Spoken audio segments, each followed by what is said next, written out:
আসসালামু আলাইকুম। সবার আগে বাছাই করা 10টি আন্তর্জাতিক খবর জানিয়ে দেব। প্রথমেই থাকছে শিরোনাম। তবে তার আগে অনুরোধ থাকবে ভিডিওটিতে একটি লাইক দিবেন।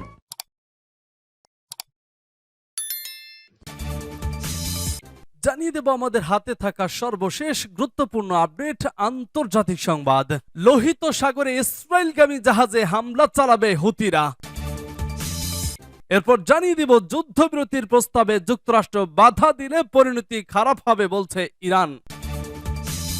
আরো জানিয়ে দেব এক শর্তে গাজায় যুদ্ধ বন্ধ করবে ইসরায়েল।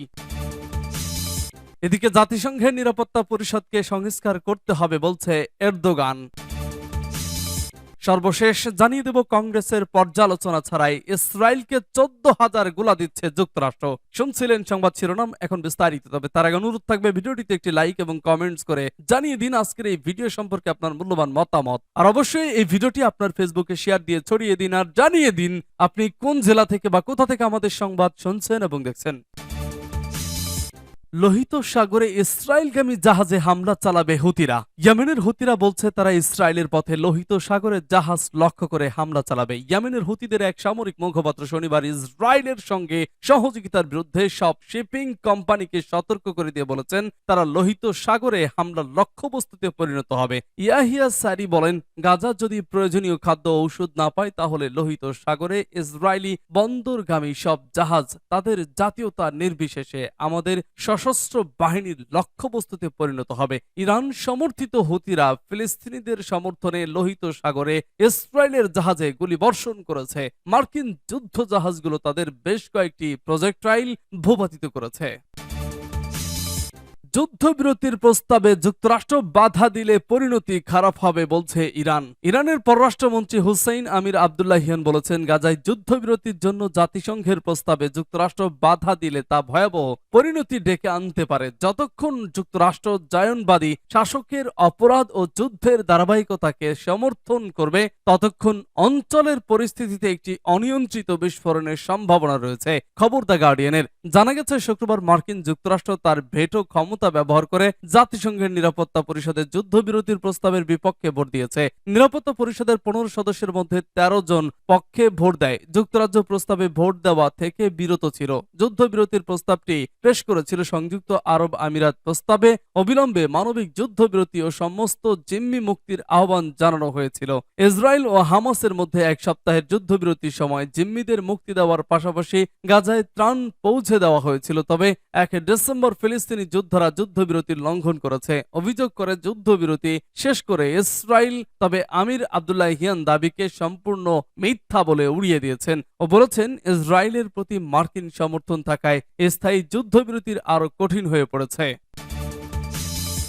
এক শর্তে গাজায় যুদ্ধ বন্ধ করবে ইসরায়েল। গাজায় ইসরায়েলের হামলা 62তম দিনে গড়িয়েছে। যুদ্ধে ক্রমাগত বড় হচ্ছে লাশের সারি। নিহতের সংখ্যা বেড়ে 17,000 ছাড়িয়েছে। আল জাজিরার এক প্রতিবেদনে তথ্য জানানো হয়েছে। চলমান এ আগ্রাসনকে কেন্দ্র করে বিশ্বজুড়ে ইসরায়েলের বিরুদ্ধে ক্ষোভ বাড়ছে। তুরস্কের গণমাধ্যম আনাদুলু জানায়, গাজা উপত্যকায় যুদ্ধ বন্ধে একটি শর্ত দিয়েছে ইসরায়েল। বৃহস্পতিবার ইসরায়েলের এক মুখপাত্র বলেন, হামাস যদি আত্মসমর্পণ করে এবং সব বন্দীকে মুক্তি দেয় তবেই যুদ্ধ শেষ হতে পারে। অফির গোল্ডেনম্যান নামের বেনিয়ামিন নেতানিয়াহুর মুখপাত্র বলেন, শুধু একটি শর্তে যুদ্ধ শেষ হতে পারে, তা হচ্ছে হামাস নেতাদের আত্মসমর্পণ এবং ইসরায়েলি বন্দীদের মুক্তি। তিনি আরো বলেন, আমাদের সৈন্যরা ইয়াহিয়া সিনওয়ার নামের হামাস নেতার বাসা ঘিরে ফেলেছে এবং তাকে দ্রুত গ্রেপ্তার করাই আমাদের লক্ষ্য। গোল্ডেন ম্যান জাতিসংঘ মহাসচিব অ্যান্থনিও গুতেরেসের যুদ্ধ বিরোধী প্রস্তাব নাকচ করে দেন। নিউ ইয়র্কের স্থানীয় সময় শুক্রবার সন্ধ্যায় নিরাপত্তা পরিষদের প্রস্তাবটি তোলা হয়। এই প্রস্তাবের পক্ষে পরিষদের 13 সদস্য ভোট দেয়। তবে পরিষদের স্থায়ী সদস্য যুক্তরাষ্ট্র প্রস্তাবের বিপক্ষে ভেটো দেয়। আরেক স্থায়ী সদস্য যুক্তরাজ্য ভোটদানে বিরত ছিল। 5টি স্থায়ী ও 10টি অস্থায়ী সদস্য নিয়ে জাতিসংঘের নিরাপত্তা পরিষদ গঠিত। স্থায়ী 5 দেশের ভেটো ক্ষমতা রয়েছে। তাদের কেউ কোনো প্রস্তাবের বিপক্ষে ভেটো দিলে তা নিরাপত্তা পরিষদে আর পাশ হয় না। শুক্রবার জাতিসংঘের নিরাপত্তা পরিষদে তোলা আমিরাতের প্রস্তাবের পক্ষে সমর্থন দেওয়া শতাধিক দেশের নামের একটি তালিকা সামাজিক মাধ্যম এক্সে প্রকাশ করেছেন মাজেদ। যুদ্ধবিরতির পক্ষে যেসব দেশ: Bangladesh, Afghanistan, Andorra, Angola, Antigua ও Barbuda, Argentina, Azerbaijan, Bahamas, Bahrain, Barbados, Belarus, Belgium, Belgium, Belize, Benin, Bolivia, Bosnia ও হার্জেগোভিনা, বতসোয়ানা, ব্রাজিল, কম্বোডিয়া, মধ্য আফ্রিকান প্রজাতন্ত্র, চাদ, চিলি, চীন, Colombia, Comoros, Congo, Costa Rica, Cuba, গণপ্রজাতন্ত্রী কঙ্গো, জিবুতি, ডোমিনিকান প্রজাতন্ত্র, মিশর, El Salvador, Eritrea, Ethiopia, Fiji, Finland, Gambia, Grenada, Guyana, Iceland, Indonesia, Iraq, Ireland, Jamaica, Jordan, Kazakhstan, Kenya, Kuwait, Kyrgyzstan, Lao, People's Democratic Republic, Lebanon, Lesotho, Libya, Luxembourg, Malaysia, মালদ্বীপ, Malta, Mauritania, Mexico, Morocco, এছাড়া Namibia, New Zealand, Nicaragua, Nigeria, Norway, Oman, Pakistan, Peru, Philippine, Poland, Portugal, Qatar, Russia, Saint Kitts ও Nevis, Saint Lucia, Saint Vincent ও Grenadines দ্বীপপুঞ্জ, San Marino, Saudi আরব, Senegal এসব দেশ। জাতিসংঘের নিরাপত্তা পরিষদকে সংস্কার করতে হবে বলছে এরদোগান।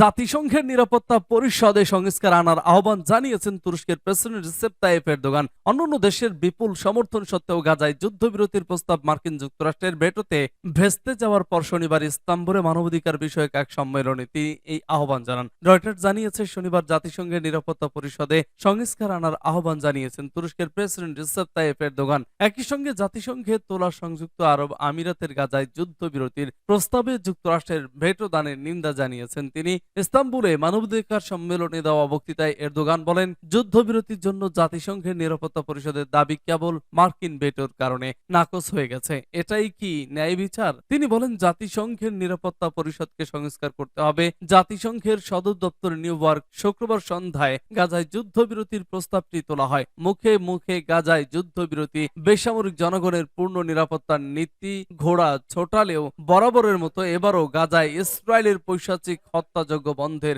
বড় বাধা হয়ে দাঁড়ালো দোসর যুক্তরাষ্ট্রই। সুতরাং ফিলিস্তিনিদের হত্যায় আর কোনো আন্তর্জাতিক বাধা থাকলো না গাজায়। কংগ্রেসের পর্যালোচনা ছাড়াই ইসরায়েলকে 14,000 গোলা দিচ্ছে যুক্তরাষ্ট্র। সংসদের নিম্নকক্ষ কংগ্রেসের পর্যালোচনা ছাড়াই ইসরায়েলকে জরুরি ভিত্তিতে ট্যাঙ্কের 14,000 গোলা দিতে যাচ্ছে যুক্তরাষ্ট্র।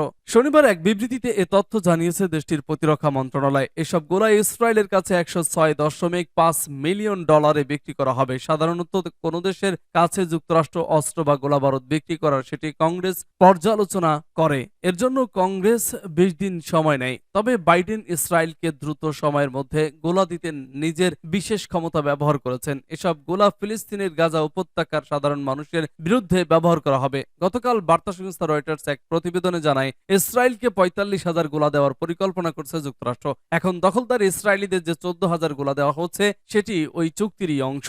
যুক্তরাষ্ট্র ইসরায়েল যেসব গোলা দিতে যাচ্ছে সেগুলো মার্কাভা ট্যাঙ্কে ব্যবহার করা হয়। এই ট্যাঙ্কের গোলার আঘাতে গাজায় হাজার হাজার মানুষের মৃত্যু হয়েছে। মানবাধিকার সংস্থাগুলো বলছে যুক্তরাষ্ট্র গাজায় বেসামরিকদের হতাহতের সংখ্যা কমানোর কথা বলছে, কিন্তু তারাই আবারও ইসরায়েলকে মরণাস্ত্র দিচ্ছে।